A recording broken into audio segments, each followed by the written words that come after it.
السلام علیکم ناظرین، عوامی تناظر کے نئے ولاگ کے ساتھ میں ہوں خالد بھٹی۔ آج ہم بات کریں گے کہ خیبر پختونخوا کی جو سیاست ہے وہ کس کروٹ بیٹھتی نظر آ رہی ہے۔ وہاں تحریک انصاف کیا کر رہی ہے، تحریک انصاف کے اندر کیا چل رہا ہے، جمعیت علماء اسلام کہاں کھڑی ہے، اور عوامی نیشنل پارٹی کیا دوبارہ اپنی جو کھویا ہوا ووٹ بینک ہے، کھوئی ہوئی حمایت ہے، کیا وہ واپس لے پائے گی، اور کیا اے این پی جو ہے وہ دوبارہ سے ایک بڑی خیبر پختونخوا کی سیاسی قوت کے طور پہ جو ہے وہ سامنے آ سکے گی۔ اسی طرح کیا نون لیگ، مسلم لیگ نون ہزارہ ڈویژن میں اپنی جو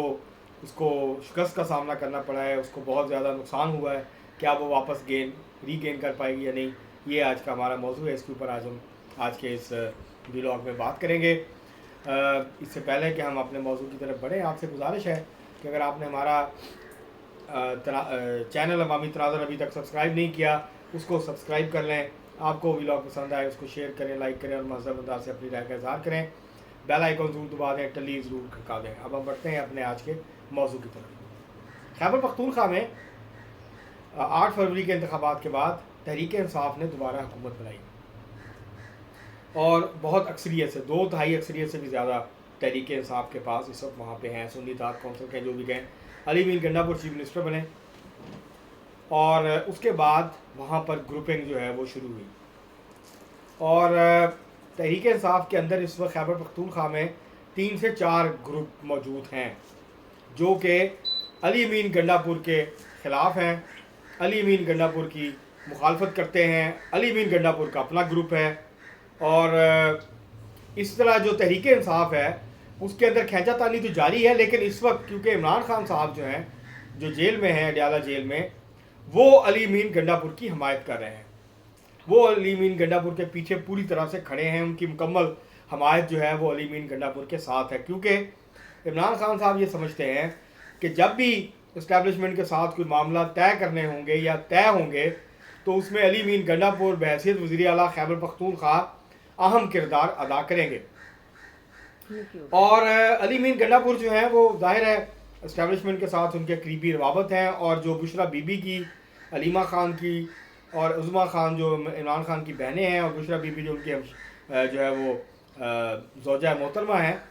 تو ان کی جو رہائی ہوئی ہے، وہ ضمانت پہ رہا ہوئی ہیں، تو اس کے پیچھے بھی کہا جا رہا ہے کہ علی امین گنڈا پور ہے،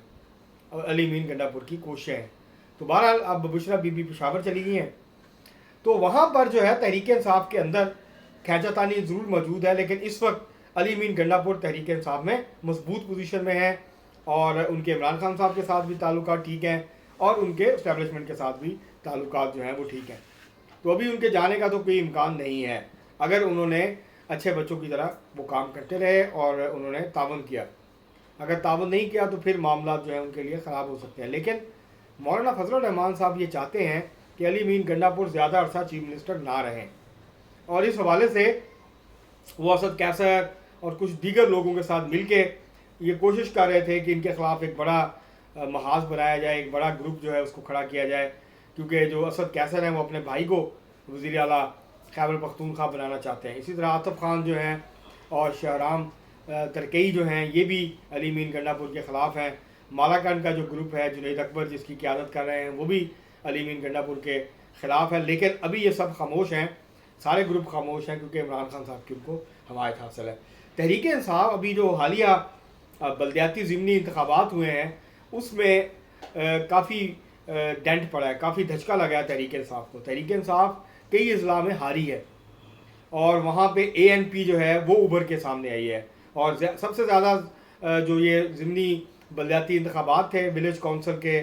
اس کے اندر جو ہے وہ الیکشن تھے، تو کچھ ڈسٹرکٹ کونسل کے بھی تھے، لیکن زیادہ ضلع کونسل کے اس کے تھے، ولیج کونسلز کے تھے، تو اس میں جو ہے زیادہ تر نشستیں آزاد امیدوار لے گئے، جبکہ کچھ اضلاع میں اے این پی نے کم بیک کیا ہے، اور اے این پی نے جو ہے وہ نشستیں جیتی ہیں، اور تحریک انصاف اس طرح کی کارکردگی کا مظاہرہ نہیں کر سکی جیسی 8 فروری کو اس نے کی تھی۔ تو اس سے لگتا یہ ہے کہ اگلے آنے والے وقت میں اگر مقصد تحریک انصاف کو کمزور کرنا ہے تو اس حوالے سے عوامی نیشنل پارٹی اور مولانا فضل الرحمان کی جمعیت علماء اسلام کا کردار بہت اہمیت کا حامل ہوگا، کیونکہ یہ دونوں ایسی جماعتیں ہیں جو کہ روٹس رکھتی ہیں جو کہ گراس روٹ لیول پہ موجود ہیں، جن کا اپنا ایک اثر و رسوخ بھی ہے. تو اگر تحریک انصاف کو واقعی ہی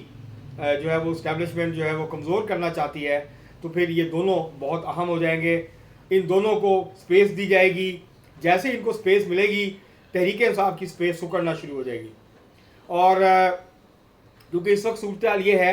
کہ کچھ اضلاع جو جنوبی اضلاع ہے جہاں جمعیت علماء اسلام بہت مضبوط ہے، وہاں ٹی ٹی پی بھی مضبوط ہے، اور وہ جمعیت علماء اسلام کو کھل کے سیاسی سرگرمیاں نہیں کرنے دے رہے ہیں. چند دن قبل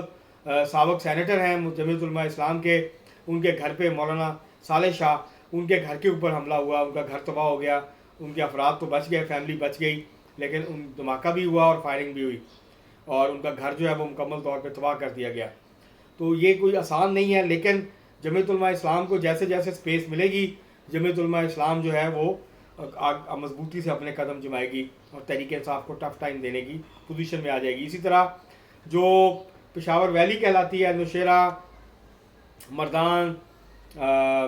جو ہے چارسدہ، یہ جو ایریاز ہیں پشاور، یہ جو ایریاز ہیں، یہاں پر جو ہے وہ اے این پی اپنی جو ہے وہ واپسی کر سکتی ہے اگر اس کو سپیس ملی، اور جس کے امکانات ہیں، کیونکہ یہ جو کیفیت ہے کے پی کی یہ شاید نہیں رہے گی. اور جیسے جیسے وقت گزرے گا آگے چل کے تو ابھی حکومت تو رہے گی، ابھی حکومت کے جانے کا تو کوئی امکان نظر نہیں آ رہا، لیکن تحریک انصاف سیاسی طور پہ اس کو کمزور کر کے اس کا جو جیسے جیسے تحریک انصاف کمزور ہوگی کے پی میں، اس کا فائدہ جو ہے عوامی نیشنل پارٹی اور جو ہے وہ جمعیت علماء اسلام کو جو ہے وہ مل سکتا ہے. اور اسی غالباً جو مولانا صاحب کی حکومتی اتحاد کے ساتھ، اسٹیبلشمنٹ کے ساتھ 26ویں آئینی ترمیم کے حوالے سے جو بات چیت ہوئی ہے، اس میں جو کے پی کی سیاست ہے اور کے پی کی سیاست میں جو جمعیت علماء اسلام کا کردار ہے، مولانا فضل الرحمان صاحب کا کردار ہے، اس کے حوالے سے یقیناً بات چیت ہوئی ہے. اور اب لگتا یہ ہے کہ ان کو سپیس ملے گی، اور جس کی باعث جو ہے تحریک انصاف جو ہے، کیونکہ یہ جو ضمنی بلدیاتی الیکشن ہوئے ہیں یہ ظاہر کرتے ہیں کہ تحریک انصاف کا وہ سحر جو 8 فروری سے پہلے یا 8 فروری تک تھا وہ اب شاید اس طرح کا نہیں رہا ہے، اس میں کمی آئی ہے، اس طرح کی سپورٹ نہیں رہی ہے. یہ ضروری نہیں ہے، یہ ٹرینڈ چینج ہوتا رہتا ہے، لیکن اس وقت یہ لگتا ہے کہ عوامی نیشنل پارٹی اور جمعیت علماء اسلام کم بیک کر رہی ہیں. اسی طرح اگر ہم ہزارہ ڈویژن کو دیکھیں کے پی کے، مسلم لیگ نون جو ہے یہاں پہ بہت مضبوط ہوا کرتی تھی، کہیں کہیں جمعیت علماء اسلام بھی تھی. پاکستان پیپلز پارٹی جو ہے وہ بہت ویک تھی، کمزور تھی. یہ جو ہزارہ ڈویژن ہے یہاں پہ، ہزارہ ڈویژن میں ایبٹ آباد ہے، مانسہرہ ہے، ہری پور ہزارہ ہے، اور اس کے علاوہ اور چند اضلاع ہیں. تو یہاں پر جو ہے کچھ اور علاقے بھی ہیں اس کے اندر، تورگھر کا ضلع ہے. تو یہ جو سارے ہیں علاقے ہیں، تو یہاں مسلم لیگ نون جو ہے، رائٹ ونگ فورسز جو ہیں، رائٹ ونگ سیاسی جماعتیں جو ہیں وہ بہت مضبوط رہی ہیں شروع سے. روایتی طور پر آزاد امیدوار بھی جیتے رہے ہیں یہاں، کیونکہ برادری اور قبائلی معاملہ ہے. تو یہاں پر جو ہیں جیسے جدون ہیں، جیسے عباسی ہیں، اس طرح اور جو ہیں وہ ہیں جیسے سردار ہیں منصیرہ میں. تو یہ کافی یہاں پہ مضبوط رہے ہیں، آزاد بھی حیثیت سے بھی الیکشن یہاں سے جیتے رہے ہیں. تو مسلم لیگ نون یہاں کی سب سے بڑی جماعت ہوا کرتی تھی، لیکن 2013 کے بعد سے بتدریج مسلم لیگ نون جو ہے وہ کمزور ہوئی ہے. اضلاع میں 2018 میں بھی مسلم لیگ نون کوئی بڑی کامیابی نہیں سمیٹ سکی تھی. 2024 میں بھی مسلم لیگ نون جو ہے وہ محض جو ہے وہاں یہاں سے سردار یوسف جو ہیں وہ کامیاب ہو سکے مسلم لیگ نون کے، باقی کوئی بھی امیدوار یہاں سے کامیاب نہیں ہو سکا. تو مسلم لیگ نون کیا کم بیک کر پائے گی؟ ابھی تک تو نہیں لگتا، کیونکہ سردار مہتاب عباسی چھوڑ گئے ہیں، وہ اب شاہد خاقان عباسی کی جماعت میں چلے گئے ہیں. مسلم لیگ نون جو ہے اس کی ری آرگنائز کرنے کی ضرورت ہے، اور مسلم لیگ نون کو توجہ دینے کی ضرورت ہے. یہ جو ہے اب ان کے جانے کے بعد یہ ہے کہ جو انٹرنل لڑائی تھی وہ کم از کم اب ختم ہو گئی. اب جو لوگ بچے ہیں وہ جو ہے ان کے ذریعے سے مسلم لیگ نون جو ہے وہ آگے بڑھ سکتی ہے. تو خیبر پختونخوا کی سیاست میں آنے والے دنوں میں بڑی جو ہے وہ تبدیلیاں آ سکتی ہیں. وہاں جو سیاسی رجحانات ہیں اس میں بھی جو ہے وہ واضح تبدیلی رونما ہو سکتی ہے، نئے رجحانات سامنے آ سکتے ہیں. پی ٹی ایم اپنے آپ کو ریوائیو کر رہی ہے، پی ٹی ایم کی مقبولیت جو ہے اس میں بھی اضافہ ہو سکتا ہے. پی ٹی ایم کی جو مقبولیت ہے ظاہر ہے وہ بہت اچھا سائن نہیں ہوگا عوامی نیشنل پارٹی کے لیے، لیکن یہ چند اضلاع میں محدود ہے پی ٹی ایم کا جو زور ہے. تو بہرحال یہ ساری صورتحال ہے خیبر پختونخوا کی سیاست کے حوالے سے. ابھی فی الحال کے پی کی حکومت کو کوئی بڑا خطرہ نظر نہیں آ رہا، لیکن اندر ہی اندر کھچڑی پک رہی ہے، لاوا جو ہے وہ پک رہا ہے، اندر ہی اندر علی میر گنڈا پور کی مخالفت میں اضافہ ہو رہا ہے. کارکردگی کی اگر بات کی جائے تو کارکردگی علی کوئی بہت اچھی نہیں ہے. دہشت گردی بڑھ رہی ہے، روز پولیس کے اوپر اور ایف سی کے اوپر اور فوج کے اوپر حملے ہو رہے ہیں، روزانہ کی بنیاد پہ کارروائیاں ہو رہی ہیں. ٹی ٹی پی ایک دفعہ پھر جو ہے منظم ہو کے دوبارہ سے ایکٹیو ہے، اور صوبائی حکومت کوئی مؤثر طریقے سے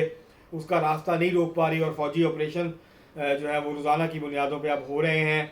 لیکن ٹائم لگے گا. یہ جو معاملہ تھا پہلے ختم ہو گئی تھی دہشت گردی، پھر تحریک انصاف اور اسٹیبلشمنٹ نے مل کے ان کو واپس لے کے آئے، جو پچھلی اسٹیبلشمنٹ تھی جنرل قمر جاوید باجوہ کی. تو یہ جو دہشت گردی ہے اور حکومت کی کارکردگی کوئی متاثر کن نہیں ہے ابھی تک، اور جیسے جیسے وقت گزرے گا اگر یہ کارکردگی اچھی نہ ہوئی تو پھر جو ہے وہ کے پی کی حکومت کو عوامی سطح پہ رد عمل کا سامنا کرنا پڑ سکتا ہے. ابھی تو عمران خان کی محبت میں تحریک انصاف کے جو لوگ ہیں وہ سب کچھ برداشت کر رہے ہیں، لیکن اگر یہ کے پی کو احتجاجی مرکز بنا کے تحریک انصاف نے آگے بڑھنے کی کوشش کی تو اس کے نتیجے میں کے پی کی حکومت کو بھی دھچکا لگ سکتا ہے، اور تحریک انصاف کو بھی سیاسی طور پر جو ہے وہ کے پی کے اندر جو ہے وہ دھچکا لگ سکتا ہے. اب تک کے لیے اتنا ہی. بہت شکریہ.